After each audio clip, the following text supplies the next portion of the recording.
പല സംസ്കാരങ്ങളിലായി നൂറ്റാണ്ടുകളെടുത്തുള്ള ശാസ്ത്രത്തിന്റെ കണ്ടുപിടുത്തങ്ങളും ടെക്നോളജിക്കൽ അഡ്വാൻസ്മെന്റുമാണ് നമ്മളെ സ്പേസ് എക്സ്പ്ലോറേഷൻ എന്ന പാതയിലേക്ക് നയിച്ചത്. പുരാതന സംസ്കാരങ്ങളിൽ, ഉദാഹരണമായി ബാബിലോണിയൻ, ഗ്രീക്ക്, മായൻസ്, എന്തിന് ഭാരതത്തിൽ തന്നെ ആകാശത്ത് കാണുന്ന വസ്തുക്കളെ നിരീക്ഷിക്കുകയും ആസ്ട്രോണമിക്കൽ ഒബ്സർവേഷൻസ് നടത്തുകയും ആ ഒബ്സർവേഷൻസ് അനുസരിച്ച് ഗ്രന്ഥങ്ങളും മോഡലുകളും നിർമ്മിക്കുകയും ഒബ്സർവേഷൻസിനെ സഹായിക്കാനായി ഒട്ടനവധി ഉപകരണങ്ങൾ കണ്ടെത്തുകയും ചെയ്തിട്ടുണ്ട്.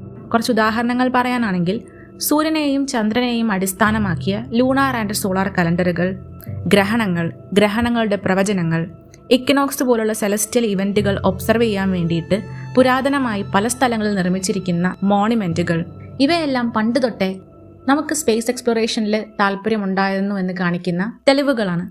ഇവയിൽ തുടങ്ങി ഇന്നിതാ മനുഷ്യൻ നിർമ്മിച്ച ഏതാണ്ട് 10,000 അടുപ്പിച്ച് ആക്റ്റീവ് സാറ്റലൈറ്റുകളാണ് ബഹിരാകാശത്തുള്ളത്.